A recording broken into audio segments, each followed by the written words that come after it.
Moi boas tardes e moitas gracias pola vosa asistencia. Facemos esta convocatoria para informarvos da constitución na Estrada dunha plataforma de migrantes retornados e retornadas.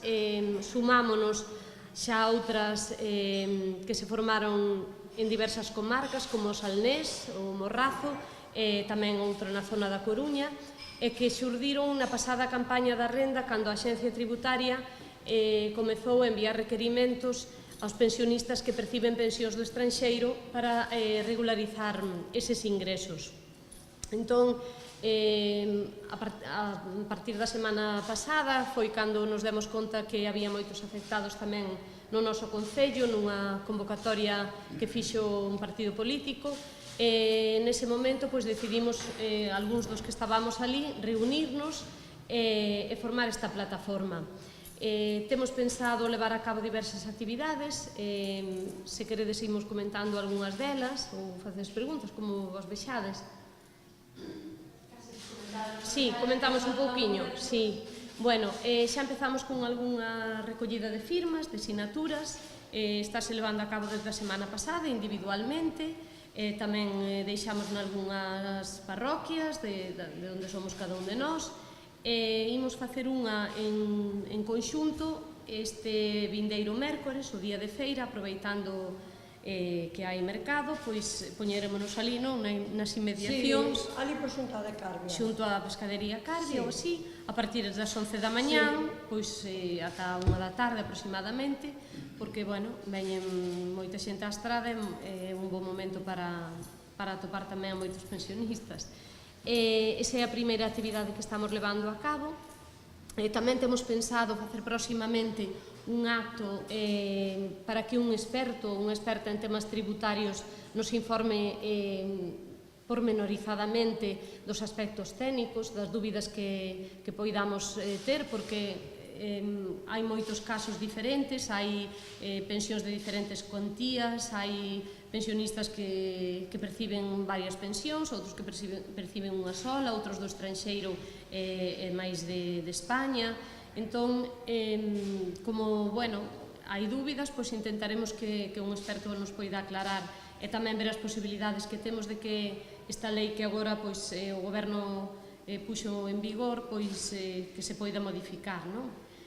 Aquí o que queríamos deixar de manifesto, eles vos lo dirán moi ben, é que os pensionistas que perciben do estranxeiro unha pensión non están dicindo que non teñan que tributar por ela en España, e que o que non queremos é que se consideren case defraudadores, porque o problema é todas as multas e todos os requerimentos da maneira que están chegando, con intereses de demora, cunhas cantidades desorbitadas, reclamando 4 anos anteriores sin previamente ter feito unha campaña informativa, que é o que reclamamos con maior rotundidade, que se hai que pagar cousa que moitos deles descoñecían por diversos motivos,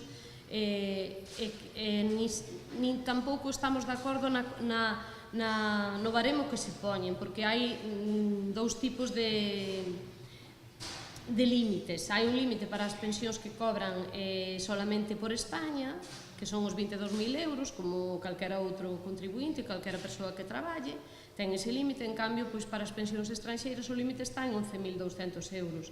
Entón, pois eso, claro, queremos que se modifique, evidentemente. E despois tamén o que pretendemos é sensibilizar aos grupos políticos, a oposición. Tamén aquí en concreto no Concello da Estrada buscaremos o seu apoio, intentaremos entrevistarnos co alcalde, co grupo de goberno e tamén cos grupos da oposición para, bueno, en vindeiros ocasións poder levar a cabo outros actos co seu apoio tamén. Estas sinaturas das que vos falei ao principio teremos pensado presentalas cando xa recollamos un número importante, pois na Delegación de Facenda ou na subdelegación tamén do Goberno e no resto das administracións competentes. Bueno, algo máis?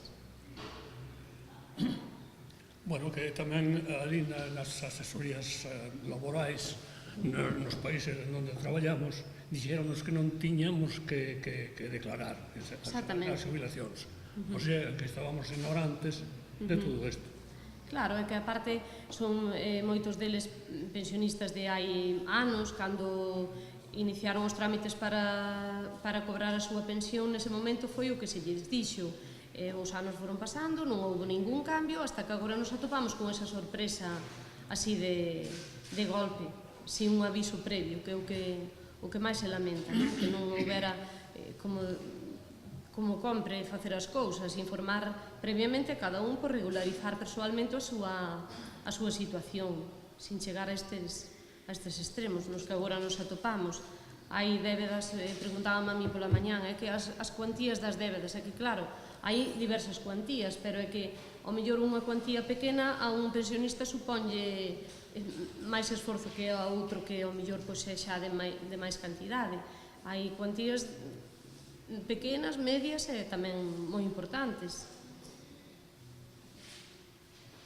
Por exemplo, nós, unha vez que fomos a fazer a declaración, que aquí no 2008, que aquí se facer por isto, que dixeron ali na tienda, que non tiña por que facela, nin os cartos de fora que tiña por que declararlos. Entón, ven agora este trombollo. Sí, non, aquí sempre a fixo. Aquí hubo moitos que pagaron a 18.000 pesetas, de ahora. 18.000 euros. Bueno, 18.000 euros, é verdad. Estamos a contar por os cosas. Sí, 18.000, outros 11.000. E eu que lle dixen algunha que lle oferta, a ver se aparecedes por aquí. Pero pasa, non sei se chegará alguén a estar abaixo ou se... Pero todo ya afectou de moitos. Sí, aquí na estrada son... E aquí, mire, nós pagamos atraso no mes de enero. Despois vemos a declaración para facer do 2008. Despois vemos unha carta de retraso de facer a declaración do bueno, pero... 4 anos de anterioridade están pedindo. Despois vemos a multa tamén. Despois que fixemos a que fixemos este ano, e este ano nos chegaron xa, bueno, un boibú para venderlo e pagar.